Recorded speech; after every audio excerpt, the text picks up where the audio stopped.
Hello, everybody, and welcome to the Jew and Gentile podcast. I am your host, Chris KATULKA, and with me is none other than the Jewish sage himself, the one and only Mr. Steve Herzig. How are you, sir? Only you would drum. Oh, we got the drum roll. I remember when you drummed, what was that, 20 years ago? More than 20 years ago. That's right. I am a drummer. I still drum. You are a drummer. We still have the drums. I'm trying to get those drums out of the room. I don't know if I want those drums.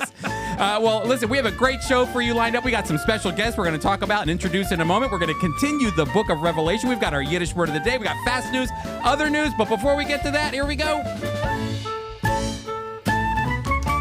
Welcome in. Man, Steve, we have some special guests today. I mean, we've been begging and begging. We're down on our knees, please, begging, please. I'm down on my knees. That's right. We've been asking for a long time because our special guest has actually been following the podcast since the very beginning. He's one of the original seven. I know that he doesn't enter into the debate as to what number he's in, but I know with confidence he's been listening since day one and been a big encourager of the Jew and Gentile podcast. And a big critic, which, by the way, we need. Because there's nothing we do right. We'll get a text message, hey, why is this like this? So he only makes us better, That's right. Why are you sitting over there? Yeah. They can't see. I only saw half of you. You're facing this way. You should be facing that way. Okay. Enough of just trying to dance around it. Steve, why don't you introduce our special guest today? I'm happy to introduce the Vice President of Ministry Advancement. I mean that with all the respect, little that I have, to muster up. Tom Gagan. Tom, welcome. Well, it's great to be here, guys. After, over a year? I said no for over a year, but here I am. Yeah. He did. But the only What was it about today? I mean, what did we finally just corner you? I'm going to tell you, because our other guest is on her third day of working, Julie, who... And she was game for coming on right away. But I wanted Julie to come, and I said, Tom, come on, bring Julie. And so he said, all right, I'll do it. But he wouldn't have done it if not for Julie. Julie, you've been with the organization for 3 days. Tom, 2.5 days so far. 2.5, right. Yeah, so Julie, 2.5 days. Tom, 30 years. Steve, 40 years. I'm 20 years. So you're a newbie. Welcome to the club. Thank you. I'm glad you're here. And you work in Tom's advancement department. Well, you know why they hired? You know why she accepted the job? She found out that Tom doesn't come to the office. And she said, sign me up. Wait, he's not going to be there? That's great. That's great. Well, I'm glad to have you too. Steve, Tom was getting worried. He said, what are you guys going to ask me? What are you going to ask me? Well, actually, the first question I'm going to ask Tom, when you were testing the mic, you were doing you had a radio voice. Oh, no, you don't. Come no, on, you don't. No. Oh, you should have. All right, here you go. All right, you ready? Yeah. This is Dynamite Mike Kelly with the TKLW Cash Call Contest. Do you know how to play? Wait, and what about the bricks? How many bricks are there in the Ambassador Bridge? Look at you. He's got the radio. That's awesome. How many bricks? None. It's made entirely of steel and cement, so the answer is 0. They should have asked you to do radio at Friends of Israel, Never got the invitation. Never. They didn't know. Wasn't he good? He's very good. Very good. That's great. And Julie, 3 days or 2.5 days. How's it been so far? What's your experience at Friends of Israel? Oh, it's been amazing. I've been taken out to lunch 2 days out of 3, so There you go. Don't get count any on it. ideas. Don't count I on know. it. She's going to be knocking on our door. Anybody going to lunch today? We did the opposite of the Bible. We gave you our best first. That's right. The new wine first, then the old wine. All right. That's great. Well, Tom, you've actually played a pretty important role in the development of the Jew and Gentile podcast. We started off over here in our office with just a little camera and a couple microphones, and then we started expanding, and you've been behind it ever since and encouraging, people to give to FOI Equip and the Jew and Gentile podcast. Yeah, it's true. I've been a big fan since the very beginning. And like you said, I may not be your biggest fan because there's so many people fighting for that, but I am your biggest critic. There's no doubt about that. And as a result of that, I see more cameras. I see a better, studio here. You got a wonderful setup. And yes, I have listened to everyone except one. And I don't know which one that is anymore. Yeah, you're going to have to go back and re-listen to all of them to find out. I don't think so. That's great. And Tom, you've been with the organization going back, like I said, 30 years. You started with a program called the Institute of Biblical Studies. Yeah. FOI Equip is kind of built on a lot of the foundation that was left with IBS, the Institute of Biblical Studies, IJS. That's not the disease IBS. That's right. It's not IBS like you've got a bowel problem. We're talking about Institute of Biblical Studies. I think it was called IBS before there was the IBS. should be the call letters of every Jewish male out there. We all have issues. You're so funny. So anyway, we're you've been a part of the foundation there, and that led you into serving here at Friends of Israel. Talk about what you do here. I think it's so important for people to know. Yeah, I started off as the only one, actually. I was hired to actually go out and visit the folks that support this ministry through their prayers and their gifts. So starting day one, I just went out. I had a list of people. I'm here. I live near the studio here, or the headquarters here. So there's hundreds of people all around that support this ministry. So I'd go out Monday through Friday, 25, 30 people a week. I'd go visit and just say, hi, thanks for your interest and your support. Fill them in on some of the things that are happening at the ministry, and relationships are built and they're moved forward. And then when needs come up, it's very natural to just ask them, hey, would you think about helping us with a particular project we're working on? And it's, it's not as if you're begging for money or anything like that. It's that you've developed a relationship, they're connected to the ministry, and therefore they give. Chris, back in the day, several years ago, Tom and I worked together to kind of paint a vision for what we wanted in North American ministries. And Tom took me around, and we met several donors who actually have made it possible for not just, as we talked about this room, but some of our workers are actually being supported now through a mission launch initiative that's been funded by many donors that Tom had. In fact, Tom, why don't you tell them we called one of your donors just specifically to thank her. Sure. She was the foundation to what, once she gave, and she was very generous, but once she gave, the thing sprouted. Kind of like what Barbara Streisand said in her movie, money's like manure. You spread it around, things got to grow. And they have. Yeah. And they have. Yes. And actually that goes back a generation before her. Interesting story. The woman who you're talking about had a mother who was just about ready to go home to be with the Lord. But she knew she hadn't put her house in order, as we say. She didn't have an estate plan the way she should have had.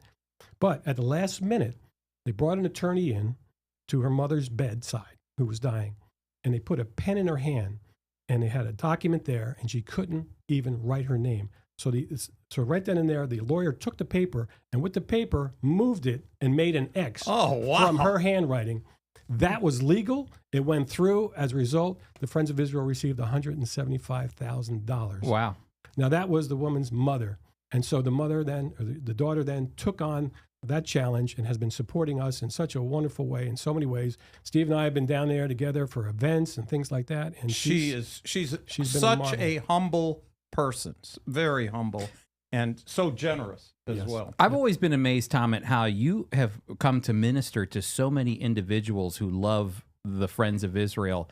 There's one thing I've learned about the people who get behind Friends of Israel in prayer and in financial support is that we all agree on the same thing. We believe that God has a plan for Israel and the Jewish people biblically, and that the gospel needs to be heard.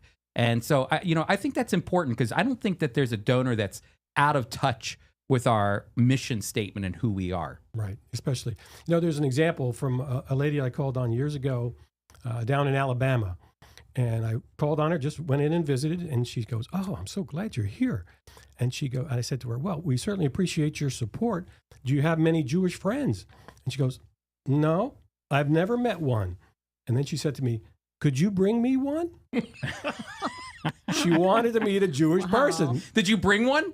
I couldn't. Oh. But within a year. Because I know one. Within a year, I know one too. Within a year, she went home to be with the Lord after that. But Tom, you've also, in your department, not just you, there's been times you've gone grocery shopping. There have been times you Did you ever pull a cat out of a tree? Did that happen? I know you had a few things happen. I've gardened at people's homes. I've trimmed trees. I've done whatever seemed to meet the need of that person who was elderly and somewhat alone. I cleared out books. I've done various things in people's homes. Yes, you take them to the pharmacy. You take them to the doctor. You take them to the grocery store. All those things were just ministry at that time for those people. And that's what we were there to do. We're there to help them because they're helping our ministry through their prayers and their gifts. So we just did what their need was. Julie, can I ask? I know that you've only been with us for 2.5 days, but is there something that's maybe stood out to you at all with the Friends of Israel kind of entering in as a newbie to the ministry? Just something that, and spending time with Tom and hearing about the various ministries going on. Is there anything that sticks out to you at all? I'm just really impressed by the humility and commitment to their faith, like where the rubber meets the road. Mm-hmm. Yeah. I feel the same way. Honestly, that's what I was saying. The same commitment that our donors have, that they want to give, they want to be a part of what we're doing, is the same commitment we have. There's never a separation to me between what our support prayer financially and the way that we act. There's never a separation there. They're fully on board with the things that we're doing. Well, Tom is a critic, and remember, we were thanking our donors for the refrigerator. Do you remember that? I do. We thanked them for the refrigerator. I wish I could turn a camera to show. We'll have to take a picture of it. We have to take a picture. So Tom comes in, and he said, "Wait a minute. That's not a refrigerator. That's a cooler." That made me feel good, too. So that our donors know we're not out just buying nice refrigerators. We have a cooler, a small little cooler. But that's great. Hey, you know what? We'd love for you all to stick around and to be a part of the program, add some commentary. To boldly go where few people have gone before. That's right. And to add what is that? Not on time. What am I thinking? Real time criticism. That's right. Oh, that's right. Who are those Muppet guys that used to sit up in the two old crotchety guys? That's right. That's who you remember them. Yeah, that's you. You can be that today. But hey, Steve, before we get to fast news, you have something lined up for Did You Know? Did you know? And Chris, again, we want to thank Emily Stone. And as I looked in this book, and Tom Gagan is one of the people that bought a book from Emily Stone, went online. Did you know? And he just testified. Why don't you just say what you said about the book? You had all your staff buy one. Well, we have a staff conference coming up. Probably shouldn't say this because they'll listen to this. But yeah, I'm going to be purchasing it for all the people on my staff. So congratulations, guys. You're getting a book. Yeah, a book is coming your way from Emily Stone. There you go. And the one that I'd like to read today is, Did you know? The first Zionist Congress designed the Israeli flag in 1897. According to Rabbi Ken Spiro, the white background represents the notion of newness and purity. The blue stripes symbolize both the color of heaven and the stripes of a talit. What's a talit, Chris? Well, you know better than me, but a talit is connected to the prayers and understanding, a prayer shawl, but also the 613 laws and remembering the tzitzit as well. Oh, you gave more information than Emily did. Okay, good. You're pretty good. That's right. Which is meant to convey the transmission of Jewish tradition. At the flag's center is the Mogen David, the star or shield of David, a symbol of Jewish identity since the 11th century. Did you know? Thank you, Emily Stone. Hey, you know what? The Star of David. Yeah. This is the question people always ask us. Wait a minute. David had a star on his shield? No. Way to shut 11th century. That's right. Way to shut it down. Hey, the thing I always love about the story of Israel's founding is, you were just talking about a couple of during lunch. You were talking about Jordan Peterson and his conversation on chaos and order. And chaos and order. And sometimes, you can think chaos is bad and order is good, but chaos, like you said, creates creativity in our discussion. But order is good as well. Like there's a good place for both chaos and order. When I think about the establishment of the state of Israel, there is a perfect blend of chaos and order. And part of that chaos is leading up to the state. They didn't even know it was going to be called Israel. They didn't have a name for it yet. They thought Judah. There were a bunch of different names. But Israel was something they settled on, but that wasn't just a given. No, not at all. In fact, you talk about chaos. I remember Zvi Kalisher. We've had his granddaughter on our Equip class when she did music, but Zvi Kalisher came right after the Holocaust. He was a year even after he survived as a young boy. By the time he was 18, he was in Israel, and he describes getting people coming literally from the boat, getting a gun. They don't speak the same language. There's different languages. And at the Battle of Latrun, the commander was saying, go forward, and several of them went backwards. Oh, yeah. Because they didn't understand. It was pure chaos. Yeah, but I think first a Russian, or I mean, for a I forget what the language is, maybe Russian. So don't quote me on this, but I remember the word was die. And in Hebrew, die means pull back, pull back, pull back. But in Russian or whatever the other language is, it means go forward, go forward, go forward. And so they were like, all these people were just running in opposite directions. Some people going two different ways. And by the way, they didn't win that battle. That's right. Not at first. Eventually they did. But it was chaos. And when you watch a Knesset meeting, you don't even have the Hebrew is 100 miles an the Hebrew's 100 miles an hour. The arms are flaying around, and it's a democracy. Yep, it's a live, vibrant, chaotic democracy. Hey, as we're talking about Israel, why don't we go ahead and we get ourselves ready for Fast News? Are you ready with Jerusalem Post? I got the Jerusalem Post. You start the music. All right, and here we go, everybody. Here's Fast News. Go ahead, Steve. Okay, Chris. Earthquake death toll exceeds 11,000 bodies lying in the streets. Well, the Times of Israel reports, in light of what's going on in Turkey, Israeli teams helped pull out a 15-year-old girl alive from underneath rubble in Turkey. How did a seismologist predict that Turkey's earthquake 3 days earlier?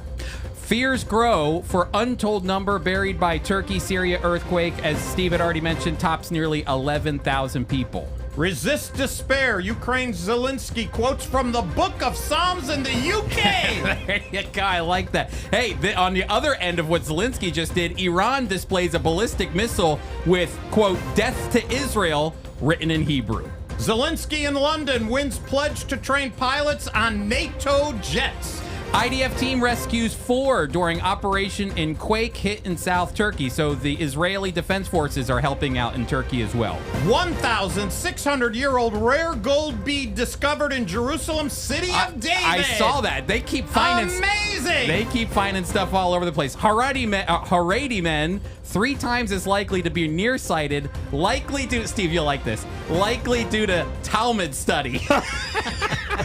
Little beady eyes. That's right. It's the studying. Writing was on the wall for murder of Israeli woman by Lod neighbor. IDF vets start 3-day march to Jerusalem to protest the judicial overhaul plans. And Chris, Israeli computer scientist, helps crack secrets of Mary, Queen of Scots' lost letters. Stay tuned. Okay, everybody, that is Fast News as we wrap it up here. Hold on, we got to build it, Steve. It's still building. It's coming. It's coming. Here we go. Here we go. Ay, ay, ay.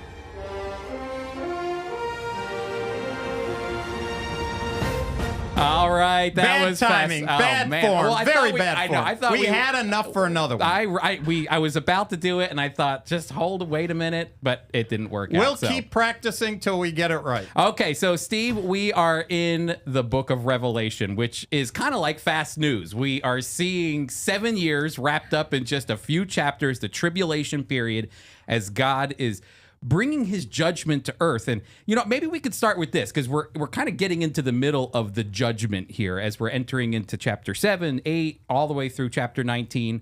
A lot of people, I think, like to hang toward the beginning of Revelation. They like the end of Revelation. Who doesn't like the end of Revelation? But the middle is always the hard part.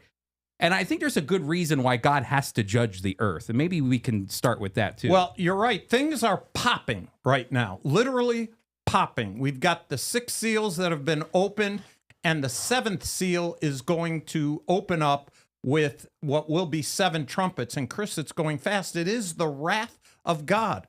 And why is all this happening? From our point of view, Jewish point of view, is anything okay? Not during this period. Mm-hmm. It's going to. Is anything okay? we have to find what is okay. And the thing that's okay in chapter 7, which is where we're nesting very shortly here, is God has sealed 144,000 believers. So what's okay? In the midst of this terrible judgment, as bleak, as dark, as awful as it is, God has his witness and God has his people proclaiming hope in a absolutely horrible situation. God is giving purpose again. He's always had a purpose for Israel, but he's turning his attention during this 7-year tribulation period. He's turning his attention back to Israel to fulfill the purposes that God gave them, that I think go back to Exodus, where God says, I'm going to make you a kingdom of priests. And here they are ministering. They're sealed with the mark of God, and they're out ministering the gospel during this time of tribulation, what you're talking about. You know, Chris, right now in Syria, the list of people who they're finding who have died keeps increasing all the time. It's bleak. It's dark. Just yesterday evening, I read that a baby was born when the earthquake happened. They found the newborn baby, umbilical cord still attached to the dead mother, and they saved her. In the midst of darkness, in the midst of horrible, there's hope. And in the midst here with these 144,000, Chris, they are preaching hope. It's a message of judgment, but not much different. Remember when we did Jonah? We did Jonah. Yeah. And he didn't why didn't he want to go to a people who are so awful, so terrible?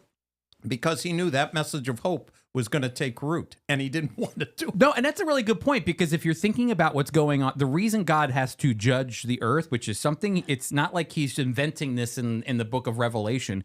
Jesus talked about a future judgment that would come. The apostles had talked about a future judgment that would come.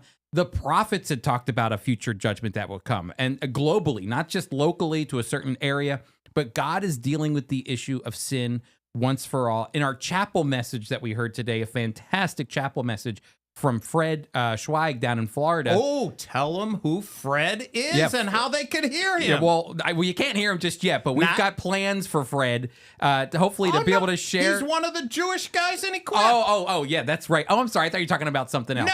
No. I was going to say, you are selling this thing fast. I like it. But no, Fred is actually going to be on... He's one of the 5. Of the 5 for the Life of a Jewish Believer that you can sign up for right now by going to FOI Equip, which sponsors the Jew and Gentile podcast.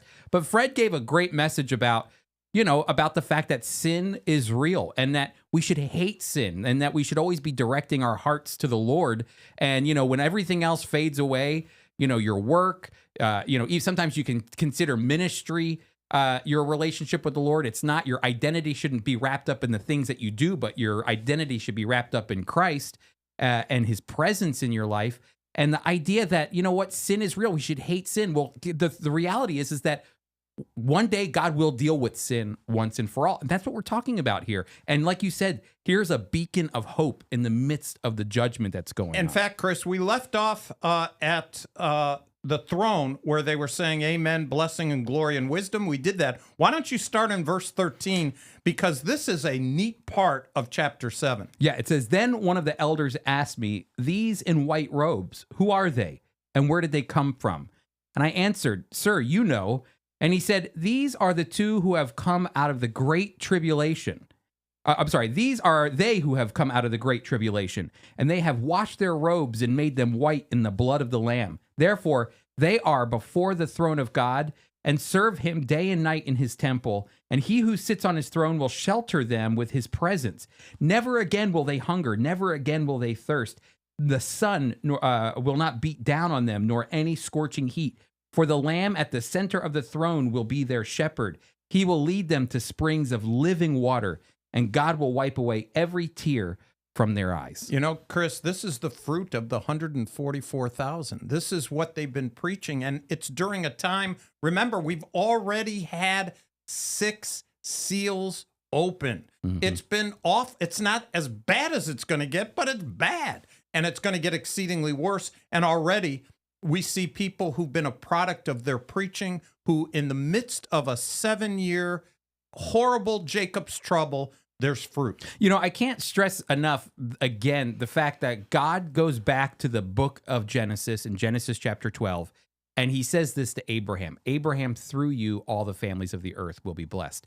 And again, you're seeing that happen as it plays out throughout Scripture, throughout progressive revelation, that it's always been God's intent to use Israel and the Jewish people to bring hope into the world, into a lost and broken world. And here they are again. God uses the 144,000 as they're ministering. And when you pull back from the 12 tribes, the 12,000 in each tribe, as you pull back, you see that all of the nations have been blessed by Israel and their witness. And you're seeing all of these people, all of the families of the earth, even in the midst of this difficult time, will be blessed. They will hear the good news. And so they were washed there. I like this, that they were washed in the blood of the Lamb. That's something blood. An old hymn, Chris. Are you washed in the blood of the Lamb? Are you going to sing it? Oh, no. I don't want to chase away the 7 people. Well, I know. Maybe they'll leave here too. That would for sure get them away. We're getting out of here. This is getting out of control. Why don't you go to chapter 8? It's because that 7th seal is going to be open. That's right. So this moment with the 144,000 is going to give way to the 7th seal. And so in chapter 8, it says, when he opened the 7th seal, there was silence in heaven for about a half an hour. And I saw the 7 angels who stand before God, and the 7 trumpets were given to them. And another angel who had a golden censer came and stood at the altar, and he was given much incense to offer with the prayers of all God's people on the golden altar in front of the throne. And the smoke of the incense, together with the prayers of God's people, went up before God from the angel's hand. And then the angel took the censer, filled it with fire from the altar, and hurled it on earth. And there came peals of thunder, rumbling, flashes of lightning, and earthquakes. Whoa. You and I don't live in a lot of quiet. Here at the office, you and I are the loudest ones around. Mm-hmm. But you go home to the 4 horses of the apocalypse. Tell them I owe them $4. That's right. They get paid now. I got that. That's on my tab. So if they do by chance hear it, you pay them in candy when they come by. Yeah, that's true. I'll give them $4. But we're talking about silence before this 7th. When the 7th seal is open, the first thing that happens is quiet. Yeah. Did you ever hear real quiet before? I can't live in quiet. I know you can. The moment someone stops talking, you fill it. I'm the same way as you. You fill it right away. It kills me. I've been in meetings at Friends of Israel, and they'll throw out and say, does anybody have any comments? And it's maybe 10 seconds in my head is, somebody speak, somebody say something. What are you going to do for about a half an hour when this time comes? Look, we're in the presence of God. As I said, I had a guy come. I was speaking on Sunday, and he said, he only heard one podcast, but it was the one where I said, boom, they all fall down. So I said, so when it's silent like this, boom, I'll be down. I'll be down. It will be easier because I'll be in the presence of the Lord. All right, we go ahead. You got to cut in whenever you want there, Yeah, Tom. Tom, Don't you gotta waste say any something. time. Go ahead. I just want to say I was teaching this to a group of high school students. I went through the entire book of Revelation, and when I got to that portion where it says there was silence in heaven for the space of 30 minutes, I didn't say a word. You really didn't say anything? I didn't say a word. I hit my watch. No, you're kidding. That's And then effective. 1 full minute I had it set for. I was going to do 30, but I was 1 full minute. And by 15 seconds of going, say something, Mr. Kagan, I can't stand it. It's a They killer. couldn't stand it. The tension was building. They were looking at me. They thought, well, what happened to him? But in the end, they couldn't stand it. But you imagine 30 minutes in heaven. with God It is answering. power. That's a great example. It's that quiet is something big is going to happen. Can I say, I like what you said, though, about the tension. It builds, because this is that in-between moment as we're wrapping up chapter 7 and we go into chapter 8, and we're connecting the dots between the seals and the trumpets now. There's this tension that you're feeling as God is going to move from one judgment to another judgment now, and another series of judgments that are about to take place with the trumpet judgments. And so there's a tension that's building, and God's presence is in the middle of it all, because here you see, I love the picture of the altar that's there. When you would bring incense to the incense altar in the tabernacle, in the temple, it was the idea of God's presence being with his people, that the smoke would rise up, the smell, The sweet smell. That's right, the aroma. That's right. That's right. And that, no, I really appreciate that. Would be, if I was in your class, I would have probably been 5 seconds. But the idea, it's a perfect way to illustrate a biblical truth by actually trying to duplicate it, and you can't do it. It's impossible. A half an hour, we should be saying, man, maybe it should be longer than a half an hour. Well, one preacher told me, he said, that means it's proof that there's no women in heaven. I don't subscribe to that. Man. I don't subscribe to that whatsoever. Oh, man. I rejected it. I went up and I rebuked him. Okay, we're going to make sure Jill doesn't hear this podcast. Boy, he put himself out there on that She's heard me do that. Yeah, that's good. That's good. All right, Steve. In our final moments here, as we're moving into continue in chapter 8, but moving into the trumpets, how do we close out? What's the best way to close out the seals? Because what we're seeing is the whole purpose of the seals was that Jesus is breaking each seal, which gives him authority over the earth. He is the only one who has the authority to break them in the first place. That's right. He has that authority, which, again, it's a great... I appreciate you brought that up, because remember, John's looking everywhere. Who is able to break these seals? And he wept much, because this was the title deed to the earth. And even though there's judgment that's coming, they had to be broken. And now that they're being broken, the seventh seal is, after half an hour of silence. If it was Steve Herzig there, it would be 15 seconds. But a half an hour of silence, these are going to be rapid fire. Remember the birth pangs of the Messiah. Oh, that's we so talked important. about our wives being pregnant and delivering, and it gets more intense. My and wife goes, closer I like when she was listening to us do the conference the other day. She goes, oh, I like hearing you talk about pregnancy, Chris. Oh, you're really good at it. my wife chased me out of the... Get out of here! It's a great illustration though of what God uses, the birth pains. It's leading up to leading up to a painful, extremely painful moment that gives way to hope. And so again, we're in the middle of the birth pains here. It's happening, and judgment is coming in rapid fire. And that you brought up Fred's message this morning, which impacted all of our staff.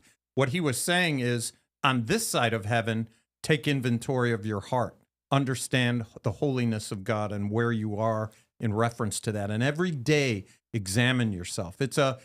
You could pay me now, Book of Revelation and judgment, or pay me later. Mm-hmm. No, pay me now, not judgment, through the Lamb, or pay me later, and that's facing the Lion of the tribe of Judah. That's right. And because even Paul uses the idea of sin and wages, all the payment idea, that there has to be a payment. Jesus made the payment to allow us to escape this judgment. And even Paul talks about this in First Thessalonians in chapter 1 and in chapter 5, the idea that when you place your faith in the Lord Jesus, you are not determined for wrath. He says that you've been saved by the deliverer of wrath, delivered from the wrath to come. And so that's the idea, is that the church, I don't even know if we mentioned this at all in our study so far, but the church is not present in Revelation after chapter 3. That's right. First chapters 2 and 3, 7 churches. There's 7 churches like that to this day. And then all the way you get into chapter 19, when the church comes back, when we come with Christ. So if you don't know how to ride a horse, no problem. You don't even need a lesson. You'll be right behind. You're going to actually, I tell people, it's great to be able to see the tushy of the horse that Jesus is riding. I'm serious. I know that seems funny, but don't you want to be behind him? I want to be behind the tushy of the horse that Jesus is riding. That's exactly right. That's right. Okay, so let's just wrap up with the first trumpet here. We'll get into the first trumpet, and then we're going to move on to the news. It says this: Then the 7 angels who had the 7 trumpets prepared to sound them. The first angel sounded his trumpet, and there came hail and fire mixed with blood, and it was hurled down on earth. The third of earth was burned up, a third of the trees burned up, and all the green grass was burned up. Not good. Not good. So this is actual judgment that's taking place. I was just at a church this weekend, Fellowship Bible Church in South Jersey, and I was actually speaking on Acts chapter 2. And in Acts chapter 2, Peter is preaching to the Jewish people. And this goes perfectly with Romans chapter 1, verse 16, to the Jew first and then to the Greek. Of all the people to understand this message, that the Holy Spirit has come down in Acts chapter 2, that the Messiah has come, of all the people to understand this message, it should be the Jewish people. So when Peter is preaching, he's using Old Testament verses to back himself up, naturally. But he goes to Joel chapter 2 at the very end, and it talks about the fact that the Holy Spirit would be poured out. But then later on, as you get further down, there are these cataclysmic judgment events that take place, talking about the tribulation period, where he talks about the sun being darkened, the moon going out, the stars falling, that kind of apocalyptic, cataclysmic event that's going to get your attention that God's at work. And here we see it happening now. God is at work to judge the earth. Including in verse 5, where it talks about when there are noises, thunderings, lightnings, earthquakes. It was just like when Moses was receiving the law. Remember? He said, hey, anybody want to go up there? Yeah. No, thank you. You got it, Moses. Moses, take it away. We're happy to send you up, Moses. Have a great time. And you're going to actually see that phrase appear over and over again. The peals of thunder, rumbling, flashes of lightning, and earthquake. Again, the idea, like you said, of God's physical presence, because this is really what we're pushing toward as we get to the end of Revelation, is that God is going to judge sin, but then his presence returns to earth. And that's really what we're looking forward to. So we've entered into the trumpets. I think we should probably stop there. We're in the midst of terrible stuff. That's Chris. right. Terrible stuff. Would you like to conclude any concluding thoughts to our peanut gallery here? Julie, you got okay? Yeah. Julie's gone, no. She's like the children of Israel. No, take it away. The only thing I got to say is the energy in this room is just amazing. It's not overwhelming. Yeah, you're not going to get more than 15 seconds of silence here. Hey, just a quick reminder before we go to the news. The Jew and Gentile podcast is sponsored by FOI Equip. Your opportunity to learn the Bible from a Jewish perspective. I want to encourage you to go to foiequip.org right now. Actually, not right now. Don't do it right now. Do it at the end. I'll remind you again. But you can go there when you get to FOI Equip, and you can register for our online classes. Steve, the price? Free. Free. You got to pay bupkis. You pay nothing. Bupkis. But the fun thing will be, Chris, February 16th. Come. The one guy who's going to talk to 5 Jewish people. And by the way, none of them young, unfortunately. We're all old. No, but that'll add a lot of flavor to it, too. Well, that's one way of putting it. Even today, when Fred was preaching, I was thinking to myself, I wonder if he's going to stop on time, or is he just going to talk right through that clock, I'm the one in charge of time. I was this close to cutting them off. I know. I love it when two guys that talk a lot are cutting each other off, It's what we do. Yeah, that you remember that. That's okay, right. so be sure to go to foiequip.org, and there you can sign up, be a part of that fantastic class. And other classes, you can sign up for Tom SIMCOX, who's going to be teaching a 3-week course on Messianic Prophecy as well from the Old Testament, all of it pointing to the coming of Jesus and even his second coming. So be sure to go to foiequip.org. All right, Steve, what do we got in the news? In the news from NPR, Chris, the State Department will begin spelling Turkey as turkey. Now, let me the turkey as turkey. That they're going to spell turkey, Turkey, as turkey. TU with 2 little dots on top, RKIYE. And so a whole country is trying to rebrand itself. Yeah, that's going to be funny. That is going to be hilarious, but let me just read this from NPR. Some supporters say they wish to disassociate the country's name from the bird, which is largely known in the U.S. for being a popular dish on Thanksgiving, as well as being a slang for something that does not work or is foolish. Hey, you turkey! Yeah, they have really thought about this. They have spent 30 minutes in silence thinking about how to rebrand themselves. It's funny. If you've ever been a part of a rebranding at an organization, the kind of work you have to do to make that happen, I can't imagine what it's. Think of all the textbooks newspaper articles that all spell turkey like you're eating a turkey, and now they're going to go and change that on everybody. So that's good luck to Turkey on changing their name. All right, Steve, I thought this one was I was at the gym early in the morning the other day, and you send me this funny article from Fox News. Yeah, you should tell them a little bit about it. You have to have your quiet time from the 4 horses of the apocalypse. I'm up to $8. Yeah, you're up to $8. I'll take the money, okay? Yeah, no, I'm not giving it to you. It's gonna go right for college. Hopefully we fund them through that. But so I get some quiet time early in the morning at working out and going to the sauna. And usually when I'm in the sauna, I'll text. Steve's up early. I'm up early. So we'll start texting back and forth. And he texts me this funny article from Fox News. You ready for this, everybody? It's this. COVID-19's lasting impact. Less attractive people wear masks more often than others. Study finds. You cannot make this stuff up. Number one, who's judging who's attractive and not attractive? I want to meet that person. I want to meet that person. I don't know. Tom or Julie, do you have any comments on I'm not going near that one. You already put yourself, Tom, in the hole. He did. He really did. Exactly. No, but number one, I don't wear a mask. You don't wear a mask. Nope. Tom, but I'm unattractive. I could tell you that. Julie, you're the only one I think we could dub to say it's the study's true. I don't think you're wearing a mask, and I'd say the rest of us in here though are pretty unattractive people. So you're the only attractive one in here. That's right. Julie's the best one. Yep. The three of us could sink a ship. But I don't know. I was thinking.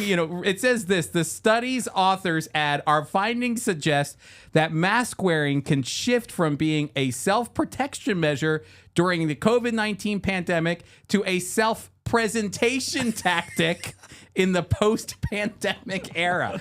Hey, I'm not touching that one. Yeah, let me see if I can find. Oh, here it is. Sei gesund. Live and be well. All right, Steve, what's our last news of the day? Well, let's go from the foolish to the serious. Request was received Israel to send earthquake relief to Syria as well as to Turkey, Turkey. Yeah. That's how it's spelled. That's how it's spelled. It's going to be so hard now from now on. But the point is, do you know when Haiti had its earthquake, do you know who ahead of the United States, Israel, which knows how to mobilize literally in minutes. Yep.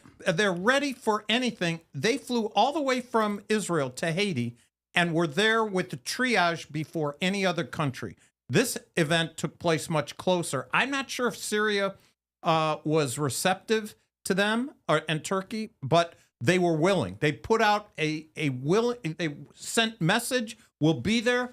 Just let us in and we'll help you. I know Turkey responded right away. Monday is when the earthquake happened. I believe Israel was already preparing to send a team out to Turkey and received help or a request for help for Syria.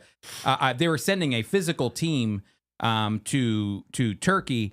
Syria is a little bit of a different situation because of the relationship Israel has with Syria, but they are sending tents and blankets and pillows and some Israel has humanitarian aid. Israel has a history. Even their enemies, they will tend to. You know, Chris, we've heard stories in our association with Israel when there has been a suicide bombing and the suicide didn't actually happen. Mm-hmm. The bombing did, but the person survived. Next to the people who were affected, Jewish and Gentile Israelis who are in the hospital, and next to them, treated the same by the doctors, is the person who perpetrated it. Yeah, the terrorist. Yep. Yeah, with Syria, I know that they're considering, if the request is put in, to actually allow Syrians who have been injured by the by the earthquake to actually come down and to receive medical treatment from Israel. This coming from a country who considers Israel an enemy. And since its founding in 1948. So, we're thankful for Israel. Israel always shows compassion to other nations, always reaching out to help. In fact, one of our good friends, when we used to serve at Kaplan Medical Center in Israel with our volunteer programs, Origins and Hesed, and I got to know a great guy. His name was Yoram Waxenbaum. I still consider him a good friend. He was one of the Israelis who got us into the hospital and put us to work.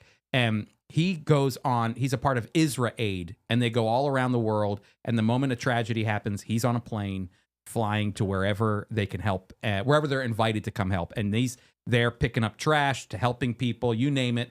he's always there, and Israel Aid and the Israeli government are always willing to help. That's why anti-Semitism is so hurtful. It's been hurtful for hundreds and hundreds of years. But think about it. Israel has a heart, and we're not talking about believers here. We're talking about Israelis, Jewish people who many believe in the Old Testament, who have this biblical foundation, who use the commandments that are given, which are, by the way, if it's the word of God, it's holy, just, and good. And they use those as a way to minister, whether they're friends or not, Israel, and yet they get attacked all the time. Yep, exactly. Well, so keep up with the news. All of those links are in our show notes for the podcast if you'd like to read them for yourself. And if anybody's having turkey, it's not spelled the same way. Exactly. Or if you're going to Turkey, don't think you're going. Right. If you're going to Turkey to get turkey, you're going to end up with two different spellings. Two different spellings. Just remember that. That's with right. Stuffing or without. And if you're wearing a mask. No, I'm joking. I need a mask, Chris. All right, everybody. Yiddish word of the day. Yiddish word of the day as we conclude our Jew and Gentile podcast. Well, before we do that, Julie, Tom, how's it been? You say they're two of the few. They're two of the few who have been able to last through a whole session. I know. And I'm wondering, Tom, are you able to sit there or is it killing you? I'm ready for the rest of the day now. Julie, you okay? It's awesome. I love it. Okay, good. All right, so Yiddish word of the day, everybody. Steve, take it away. Well, you're going to have to help me because the Yiddish word of the day is Kina Hora. Kina Hora. But...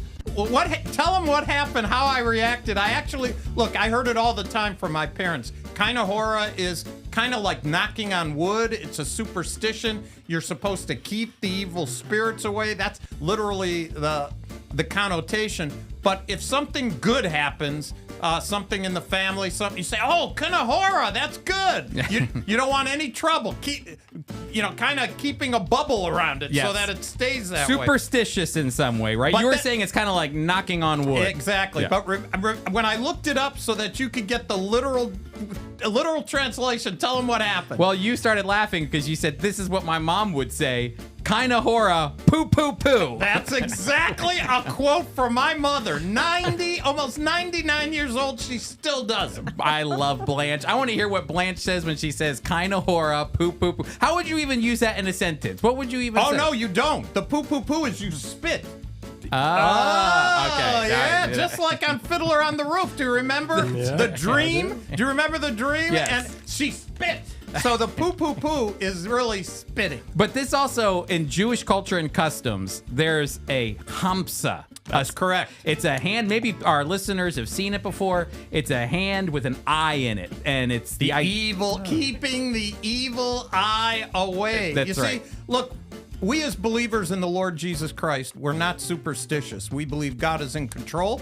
We believe that there is a literal Satan and that he attacks and that trouble could come. But for those in Christ, we trust him. He is sovereign.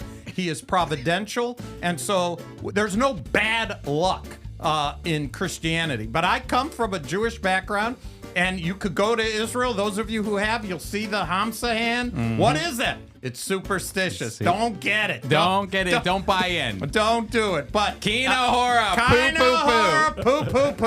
Okay, I like it, everybody. That's our Yiddish word of the day. Hey, thank you so much for being a part of the Jew and Gentile podcast. Hey, Julie, Tom, thank you for being with us. Really appreciate it. Pleasure. I hope you come back. Hey, listen. No, they're not coming back. They've had enough. That's it for them. I need a half an hour of silence.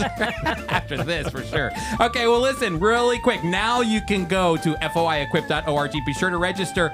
FOI Equip sponsors the Jew and Gentile podcast. Hey, you got to get geared up. February 16th, Steve Herzig, 4 other Jewish believers are going to be talking about what it means to be a Jewish believer, to be a heavenly bound Hebrew. And you're going to want to also sign up for other classes. Connect with us. Say hello in our Say Shalom section. Hey, thank you so much for being a part of the Jew and Gentile podcast. We'll see you soon.